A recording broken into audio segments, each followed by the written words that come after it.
কুকুরের মুখ থেকে বাঘের মুখে পড়েছি। সাঙ্গপাঙ্গ যারা আছে এই সরকারের, তারাই নিজেরা এখন চাঁদাবাজি করতেছে। 90,000 কোটি টাকা গত 8 মাসে পাচার হয়ে গেছে। এই সরকারের বিরুদ্ধে কোনো কথা লেখা হচ্ছে না। বাংলাদেশের স্বাধীনতা ও সার্বভৌমত্ব আজ হুমকির মুখে, এমন মন্তব্য করেছেন বিএনপির স্থায়ী কমিটির সদস্য মির্জা আব্বাস। স্বাধীনতা সার্বভৌমত্বকে যে রক্ষার জন্য শহীদ রাষ্ট্রপতি প্রাণ দিয়েছেন, যে রক্ষার জন্য আমার নেত্রী বেগম খালেদা জিয়া এত বছর জেল খেটেছেন, যিনি আজকে মৃত্যুর মুখোমুখি, যেই স্বাধীনতার কারণে আমার নেতা তারেক রহমান দেশের বাইরে আছেন, সেই স্বাধীনতার সার্বভৌমত্ব আজকে হুমকির মুখে। কুকুরের মুখে ছিলাম আমরা আগে, এখন ভাই বাঘের মুখে পড়েছি। এই কথাটা আপনাদেরকে অনুধাবন করতে হবে। কুকুরের মুখ থেকে বাঘের মুখে পড়েছি। সিন্দাবাদের বুড়ো আমাদের ঘাড়ে চেপে বসেছে, ঘাড় থেকে আর নামতে চান না, ওনাকে ঘাট থেকে ঝাঁকি দিয়ে নামাতে হবে। বৃহস্পতিবার কুমিল্লা জেলা শিল্পকলা একাডেমিতে কুমিল্লা বিভাগীয় বিএনপির সদস্য ফরম নবায়ন ও বিতরণ অনুষ্ঠানে বক্তব্য দেন বিএনপির এই জ্যেষ্ঠ নেতা। মির্জা আব্বাস অভিযোগ করেন, বর্তমান সরকার দেশের জন্য গুরুত্বপূর্ণ সিদ্ধান্ত নিচ্ছে, অথচ তাদের কার্যকাল নির্বাচনের প্রস্তুতির জন্য নির্ধারিত। মিয়ানমারের রাখাইনে করিডোর ইস্যুতে সরকারের ভূমিকা নিয়েও প্রশ্ন তুলেন তিনি। আমার স্বাধীনতা সার্বভৌমত্ব নিরাপদ নয় এই সরকারের হাতে। এই সরকারের একজন মন্ত্রী বলেছে, বাংলাদেশের মানচিত্র বদল হয়ে যেতে পারে। প্রসঙ্গত বলতে চাই, সেন্ট মার্টিন বন্ধ করা হলো কেন? সাজেক যাওয়া বন্ধ করা হলো কেন? ডাবল মেরিন আমাদের মেরিন পোর্ট, এইটা বিদেশি হাতে দেওয়ার পায়তারা চলছে কেন?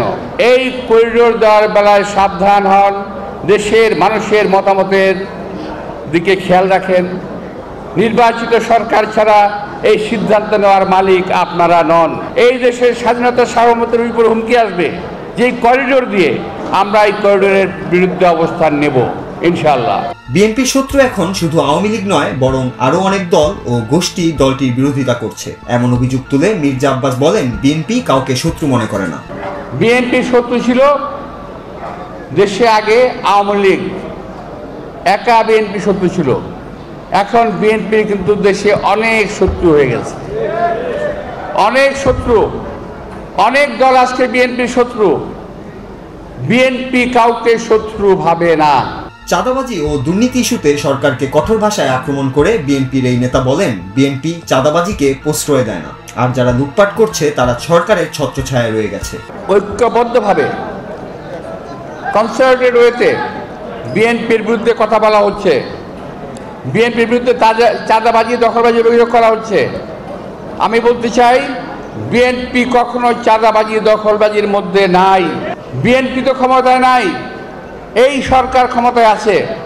আমি এই সরকারকে বলতে চাই, যে এই চাঁদাবাজ যেখানে আছে, যে দলারই হোক, বুকে সাহস থাকলে দেখে ধরে ফেলেন। সাঙ্গপাঙ্গ যারা আছে এই সরকারের, তারাই নিজেরা এখন চাঁদাবাজি করতেছে। বড় আকারের চাঁদাবাজি, ছোট আকারের না। লুট তরাজ ব্যাংক ডাকাতি এরাই করতেছে। 90,000 কোটি টাকা গত 8 মাসে পাচার হয়ে গেছে। গণমাধ্যমের স্বাধীনতা নিয়েও অভিযোগ করেন তিনি। তার মতে, বর্তমান সরকারের আমলে মিডিয়া একমুখীভাবে কেবল বিএনপিকে লক্ষ্যবস্তু করছে। পত্রিকা খুলে দেখবেন, এই সরকারের বিরুদ্ধে কোনো কথা লেখা হচ্ছে না।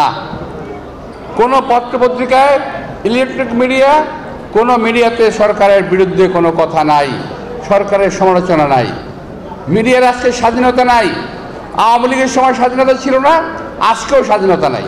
অনুষ্ঠানে আরো বক্তব্য দেন বিএনপির কেন্দ্রীয় ও স্থানীয় নেতারা। তাদের বক্তব্যে উঠে আসে সরকারের বিরুদ্ধে নানা অভিযোগ এবং দ্রুত নির্বাচনের দাবিতে দলটির অবস্থানও পুনর্ব্যক্ত করেন তারা।